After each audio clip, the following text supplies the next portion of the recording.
Love music. Live sport. Behind the Glass with Hamish Carton on Rock Sport Radio.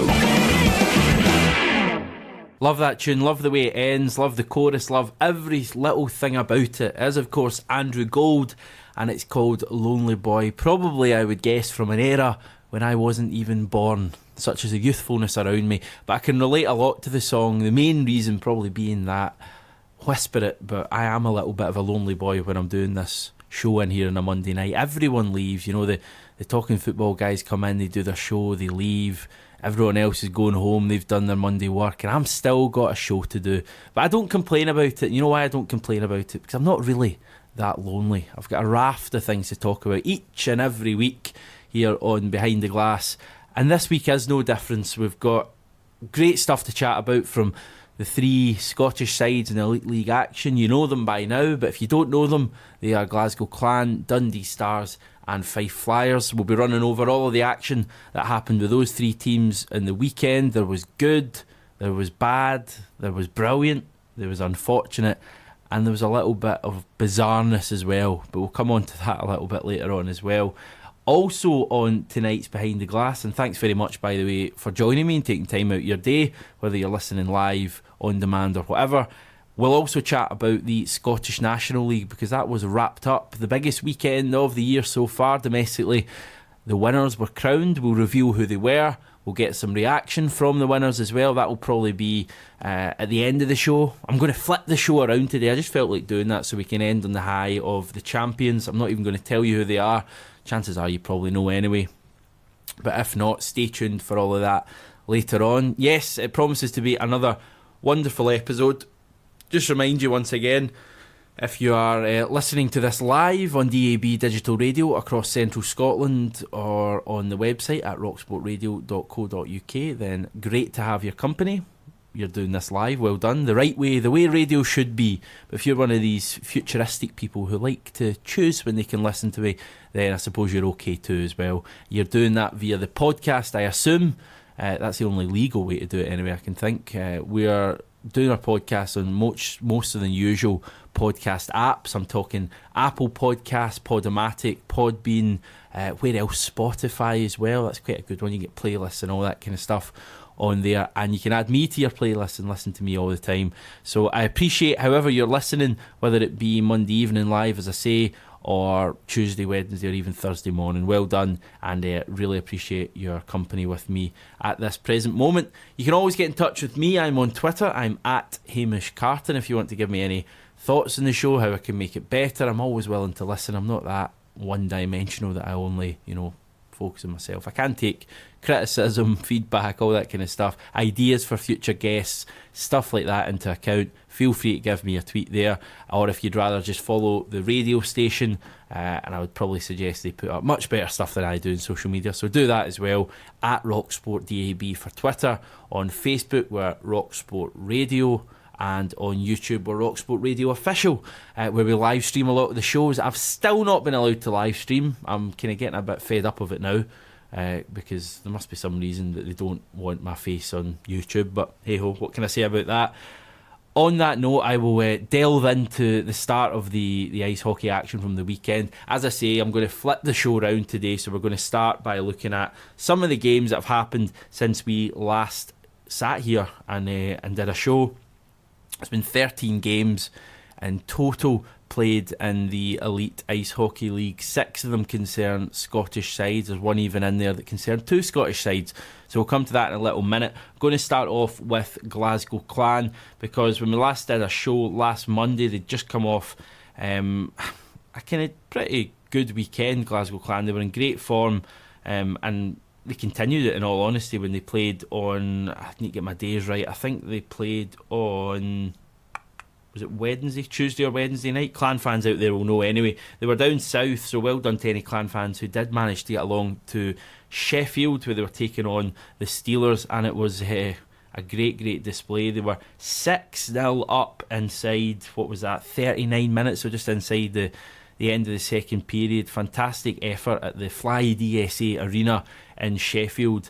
Second time this season as well that Clan have hit 6 there away to the Sheffield Steelers. So the Steelers must want to see the back of the Clan, put it that way. The decent form going into the game as well, the Steelers. I mean, they lost on overtime, I think, the previous weekend to the Coventry Blaze, but prior to that it was 3 wins in a row. They'd beat Nottingham, Coventry and Nottingham again, actually, so it was a good period for them. They were playing well, they were scoring goals. I think they had 12 in their previous 3 games, but the Clan kept a shutout, bar one, and scored 6 themselves. It all started really well when Guillaume Doucet with a wrist shot. That was just inside 79 seconds, something like that. That was added to by Brendan Connolly. Doucet was the assist maker there, put Connolly in on a 2-on-1, and he slotted past the netminder Jackson Whistle, I think his name is, to make it 2-0. Travis Earhart was then added the third one. He was then supplemented by more goals as Clan went a bit daft. Berham, Doucet again, and Doucet actually rounded off his hat-trick inside the second period, as I say, to put Clan 6 up.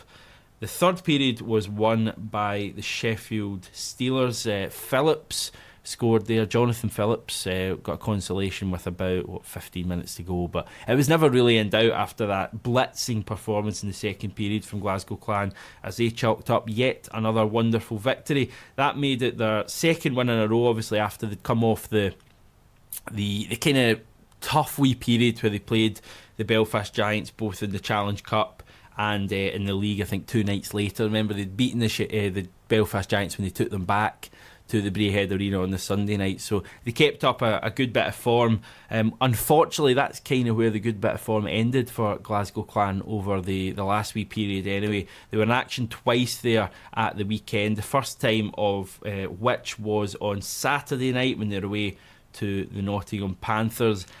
Tough match, they lost it 6-3. It was the first time that the Panthers had won at home in 3 games.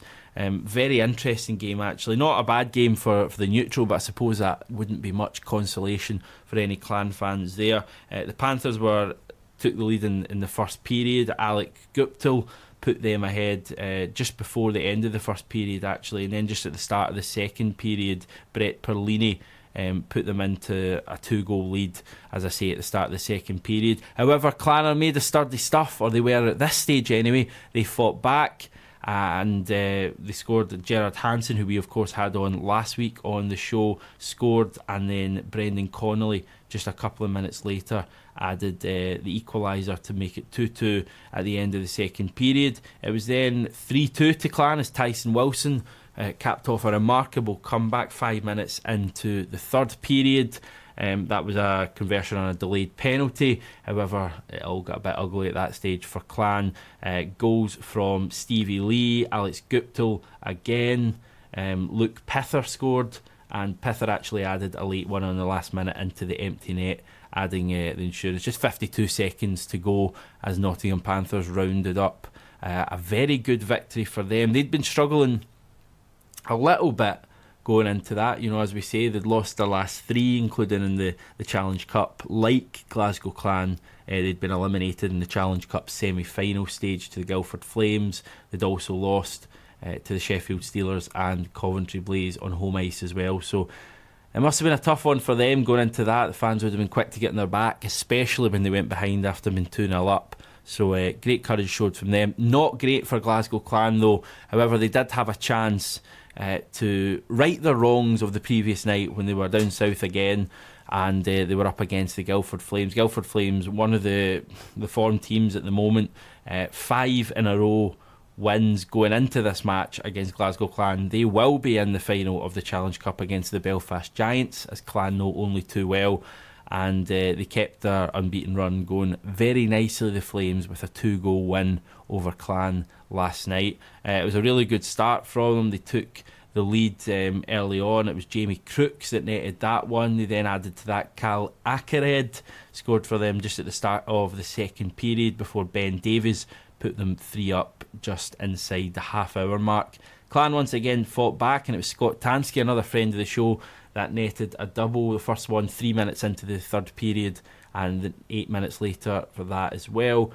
However, as Clan pushed forward, much like the previous night, and they tried to get at least a point and take it to overtime, John Dunbar found the empty net. So empty net's not the greatest sight for Clan over the weekend, as they fell to second defeat in 2. You just wonder how much that is going to affect Glasgow Clan, because it had been all good basically. I know there was a disappointment of going out to Belfast Giants and obviously losing to them in the league a couple of nights later as well, but they'd fought back and it looked as if they had their house back in order, and it looked like in all honesty it hadn't disrupted their confidence at all or their momentum at all. Obviously when we spoke last week to a guest from Clan, he was very quick to say that, you know, it had been a good and bad week. They'd wrapped up the Gardner Conference, but they'd also struggled, so it was almost bittersweet, but they weren't really paying too much attention. They were just getting on everything. So it'll be interesting to see how they respond from this Glasgow Clan. Hoping to get reaction. I was hoping to get reaction on tonight's show. It's not been possible, however, they must be all training very hard, because I've not been able to hear back from a couple of the guys that I texted, but we will get reaction next week, I promise you that much. And it promises to be an interesting week for Glasgow Clan, because they're up against the wonderful Cardiff Devils, possibly the best team in the country. They're certainly, as we know, the defending champions. That's on Wednesday night over in Wales, 7:30 face-off for that one. Interesting to see how the Cardiff Devils get on in that one, because they're coming off 2 straight defeats to the Belfast Giants. So it'll be interesting to see what kind of reaction we get from both sides in that one. And then next weekend, home game for Clan against Guildford Flames, and then the following night the reverse fixture down south. So Glasgow Guildford on the 2nd and Guildford Glasgow on the 3rd. Interesting stuff indeed. We'll recap on the other 2 teams and read you over how the table is and where Clan's sit and all that, because I don't want to give too much away about the other sides, but let's just say it's quite interesting. We'll also touch on the Scottish National League, as I said right at the very start. I want to get into that because a winner was crowned over the course of the weekend, and we'll reveal who that is, and we'll get a little bit of reaction to that later. We're also going to hear big time from Todd Dutty speaking to the Fife Flyers YouTube after one of their matches at the weekend. That's some really interesting stuff he has to say, so stay tuned for that as well. Lots more to come on this episode of Behind the Glass. Going to take a little commercial break and then we'll be back in about 3 or 4 minutes. Love music, live sport. Behind the Glass with Hamish Carton on Rock Sport Radio. Welcome back, part 2 of Behind the Glass. It's Monday the 25th of February. Really appreciate your company as we delve back into the Elite League action. We're going to get straight back to it, get into the nitty gritty stuff with the Fife Flyers. They had an interesting week as well. It's been well documented, just to give anyone a little bit of background that may not have listened to the show in the last wee while. They've been struggling for a good while, the Fife Flyers. You know, their form has been off. Their coach Todd Dutty has on several occasions had a go at the players, their attitude, their quality. On rare occasions had a go at the support for expecting more of the players. I think that was more in the early days of the form, but I think the fact that the form has become so prolonged and has been over a prolonged period of time, he's become more and more frustrated with it. That's the backstory. They were in action twice over the course of the weekend. The first one, which was on Saturday night, they were up against local rivals at Dundee Stars. This is a match that just last week the Stars had won convincingly 4-1 at the Dundee Ice Arena. Real damaging result for Todd Dutty and the Fife Flyers side. However, they got a bit of revenge in their very next game on Saturday night when they hosted the Dundee Stars. Really, really good game. A lot of really good matches over the weekend with lots of goals and incidents. This one happened, as we say, at the Fife Ice Arena as the Fife Flyers moved themselves out to 3 points about Dundee with a home win over Omar Pasha's side. They led by 3 goals inside the first 25 minutes of the game. Evan Bloodoff scored after the 10-minute mark. That was on a power play. They then added a second 34 seconds from the end of the period. Again, that was Evan Bloodoff that netted there. Carlo Finucci then netted short-handed as well. They were at that stage on the 23-minute mark. Omar Pasha was playing for the Dundee Stars as well. He's a player coach. You kind of forget that a lot of the time because of the way he's perceived and the way he's such a kind of what's the word I'm looking for? I suppose he's quite charismatic, but also authoritative, I can't even say that word, authoritative, maybe I was right the first time. But anyway, he's at the Stars, he comes across that way, and you almost do forget that he's still very young and he can still play at that level, and he was playing at the weekend, and not only was he playing, he also netted just before the half-hour mark to begin a little bit of a Dundee Stars fight back. Lucas Lundveld then struck for the Stars as they tried to get away back into the game. That brought them back to within one, and then Fabrizio Ricci tied the game up with 15 minutes to go. However, good bit of patience and good bit of quality shown in the end by the Fife Flyers as they wore the Dundee Stars down with a guy I've never heard of before, I must admit, Rick Pinkston scoring the winner there with just about 5, 6, 7 minutes to go in that one. Really big victory for the Fife Flyers.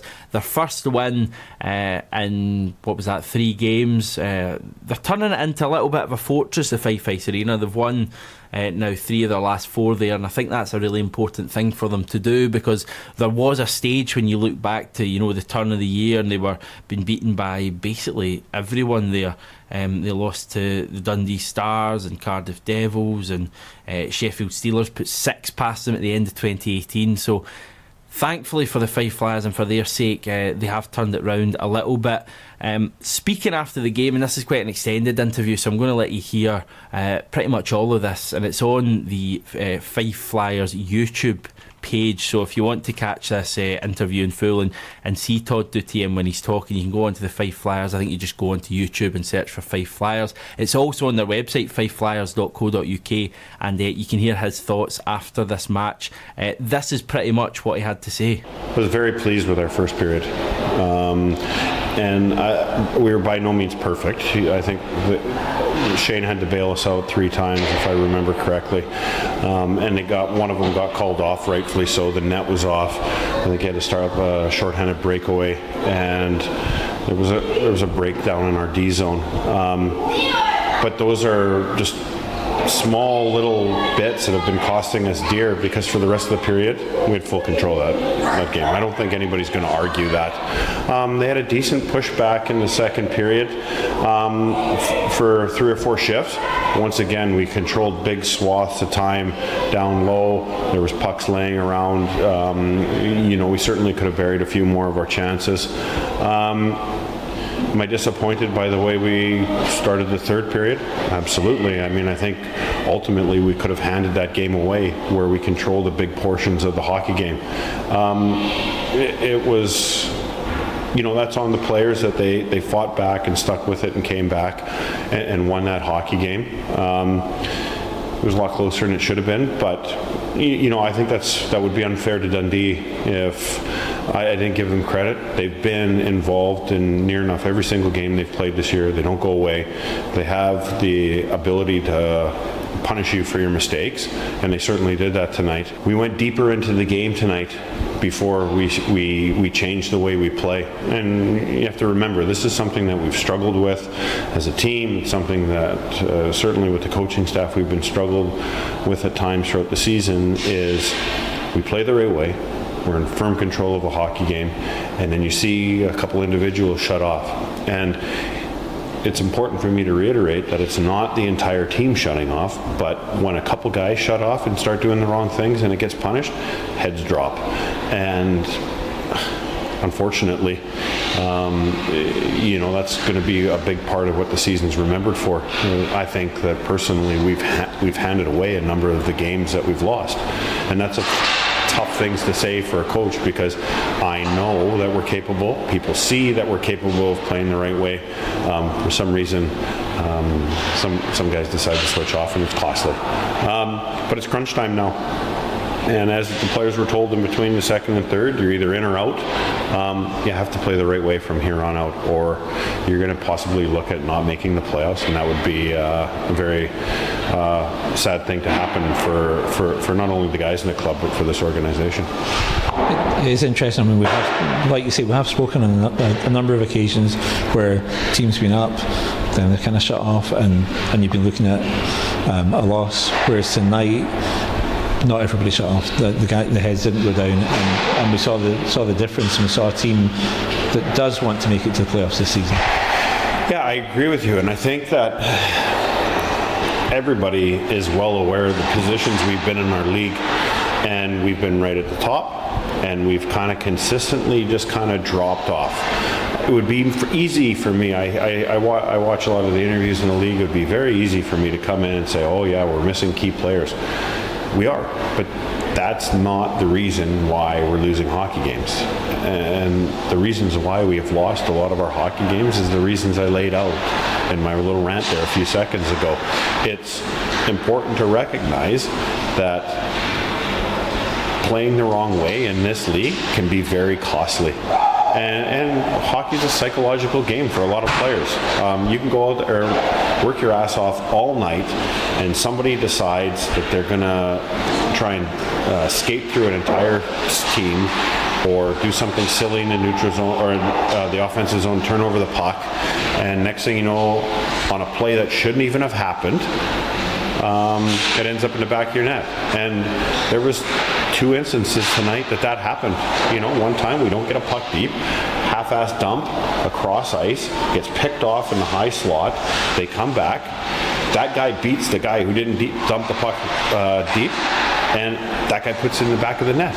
That's a silly mistake. We're in the middle of a hockey game, and guys know when they make those mistakes. They do. Guys know.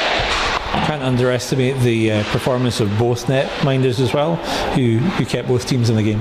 2 very solid netminders. The quality of netminder in this league is very good. All teams really have goaltenders that are capable of winning them hockey games. You know, we know what we have at the back end in Shane, and we know that we've relied on him heavily at times. And, you know, I think it's a fair assessment to say that some of the reason that Dundee's won their hockey games is their goalie as well.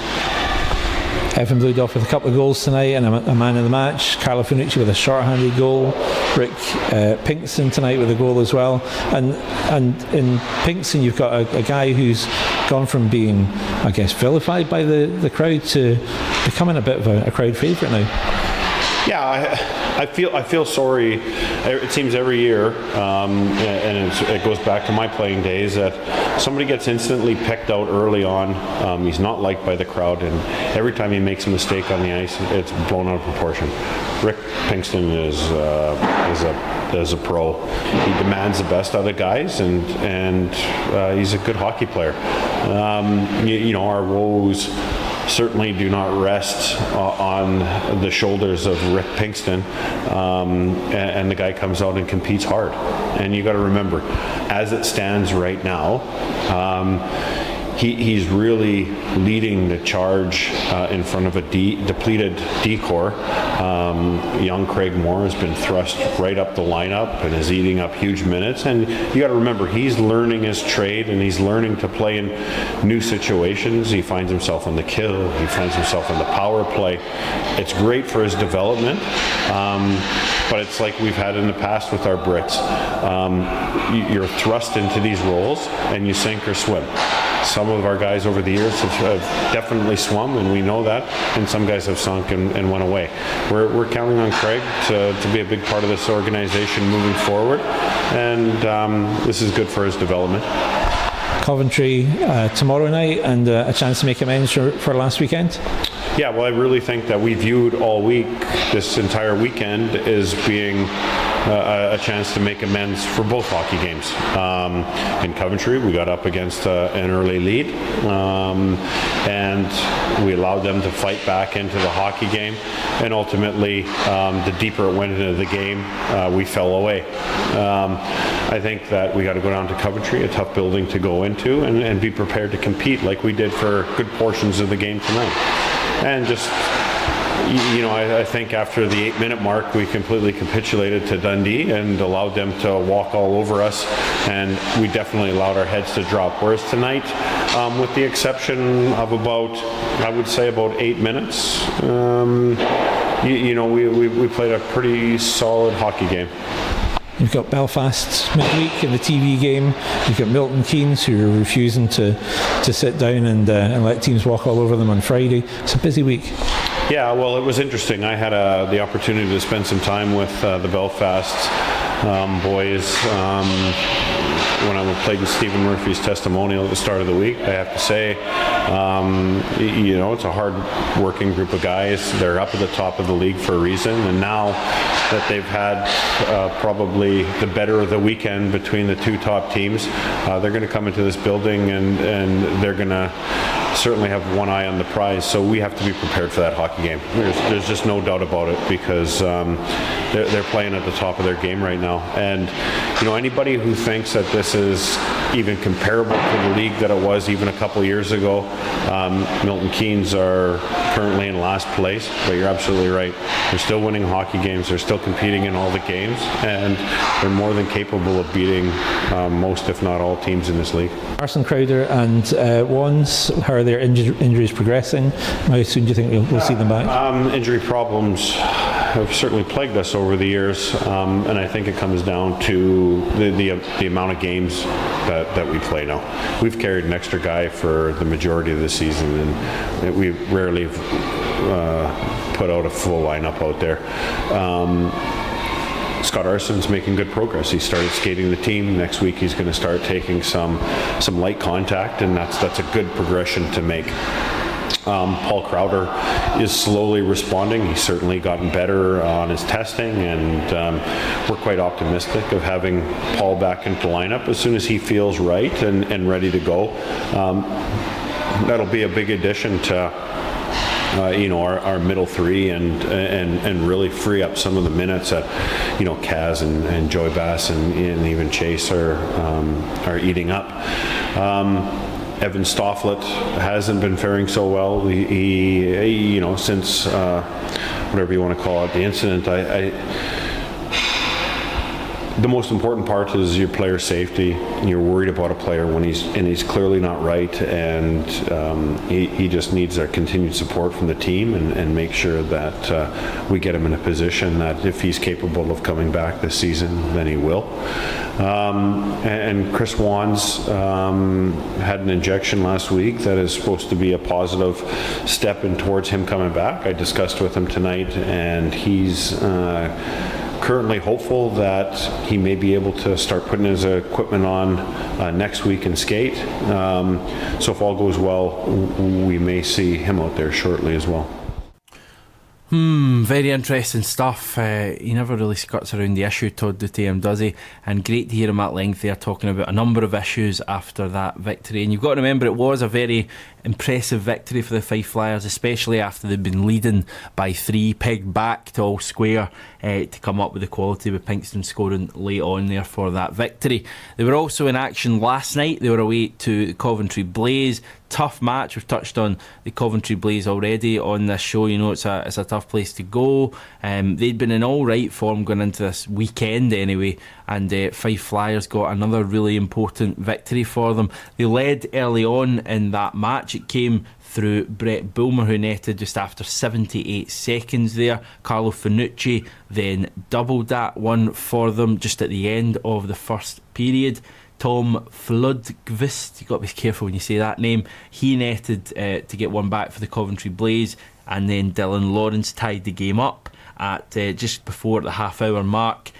All square going into the third period. Interesting third period, cagey at times, enthralling at others, with that man who netted Fife Flyers' first goal of the weekend, also netted their last, Evan Bloodoff, converting on the power play.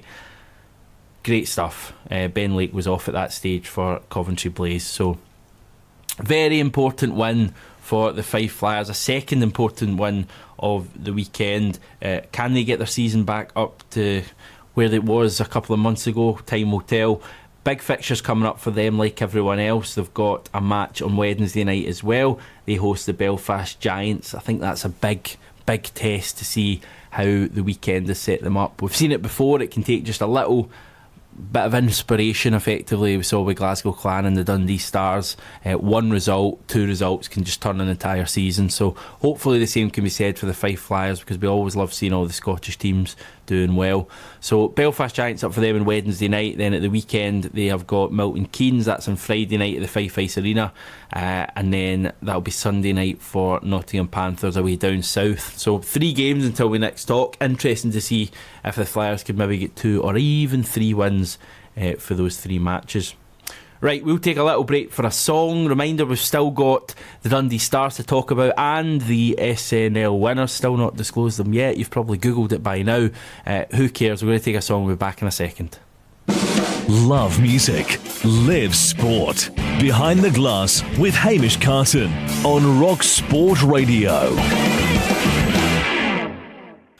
Queen with It's a Kind of Magic there. Magical weekend for a lot of teams, one of which we'll come on to in a little second, one of which is not the Dundee Stars. We already mentioned they lost to the Fife Flyers on, Saturday night. They also lost away back last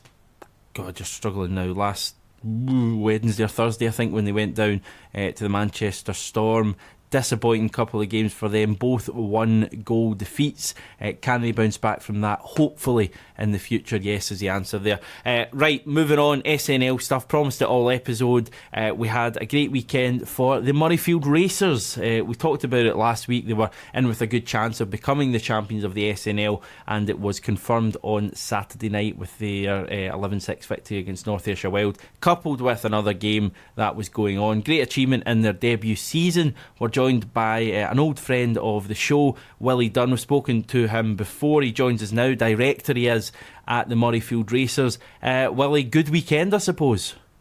Yeah, definitely. I mean, we went down to North Ayr on Saturday, knowing that a win would keep our unbeaten run going, but also that it puts us in good stead for Sunday. And the guys did the business there, professional performance against a good North Ayr team. And on the way back up, I was able to text Tony to say, look, we're champions. Because of the result in Aberdeen with the Kirkcaldy Kestrels, that gave us the league. And then we had a busload of fans and lots of people going by cars other ways down to Solway last night. And we had a good support there, and the boys turned on a bit of a show for us, and it was a good party all round. Fantastic. So you broke the news to Mr. Hand then? Yeah, I sent him a text and said, that, by the way, do you know we're champions? And then he phoned me and went, oh, right, how's that? Because we were so focused on having to win the 2 games, we didn't actually check some of the math that if Kirkcaldy had lost against Aberdeen. And Aberdeen put up a great show against us last week, so it's no surprise that they bet them. I think the size of the score might raise a few eyebrows in the SNL, but Aberdeen are going well just now. And Kirkcaldy obviously went up there, and Aberdeen, turned it on and did us a favour to a certain extent. But it was always going to be the fate. It was always going to be in their own hands after results the last couple of weeks. So it was good to win it on Saturday, and it's good to be on the ice in front of the fans on Sunday as well. Yeah, fantastic. Now, you mentioned you're still undefeated domestically. It's obviously it's been a fantastic, brilliant debut season, I suppose, and you've still got 3 more trophies that you could win before the end of the season as well. Yeah. I mean, we didn't set any targets for ourselves at the start of the season. It's just a case of, getting a team together, getting them on the ice. I mean, that first game we had, which was a friendly up in Dundee, which we won. I mean, the guys didn't even know each other's names. We'd only had one training session. So to go from that to where we are has been a great journey, and it's not over. As you said, we're got a semi-final, second leg of the semi-final against the Kestrels in a couple of weeks at Kirkcaldy. That's not going to be easy. Got Stuart Robertson Cup final that we've qualified for. We're now obviously in the playoffs, hoping to make the final 4 in Dundee later in March. So lots for us to play for, and lots of targets for us to now try and achieve. And the guys are working hard. It's a great bunch of guys that we've got. Some of them very, very young, who are new to this and loving the experience of playing in front of good crowds at Murrayfield and being coached by someone like Tony Hand. Yeah, well, we spoke to you way back in October actually, and it was all about the expansion. And so obviously most people are familiar with the story of the Murrayfield Racers way back in the 80s and 90s, and the story now and all that kind of stuff. Is it a case of building on your success this season, and how do you aim to do that? Is there still an ambition to play at a higher level possibly? Well, we always said from the word go that we'll play at the highest level possible for us, but we've got to build sustainability. We see this, all around the different leagues, teams that are probably living beyond their means, and it eventually catches up to you. That's what happened to the Caps. Let's not beat about the bush. For years the crowds weren't there, the performances weren't there. What we want to do is build an organisation from scratch, and that means off ice is as important as on ice. You've got to win games to get people engaged and to keep them, coming along. But we've got to be run in a professional way, and we've done some things very well. We've done some things wrong, and most importantly, we're aware of the things that we've done wrong. And for us, it's about building, going forward, seeing what opportunities present themselves and taking them when they come, if it's right for the club. And I know the investors and the directors are meeting. We're meeting quite soon, and looking at what we've done, what we've achieved, and what is available for us to do next. But we're not going to just go, let's go to Elite next year because we've won the SNL, and suddenly all these kids that we're bringing through, all these good British players that the fans are loving seeing, suddenly go out to pastures, and we bring in 14, 16 imports for a team in the Elite League, and it's back to square one in Edinburgh. We're not going to do that.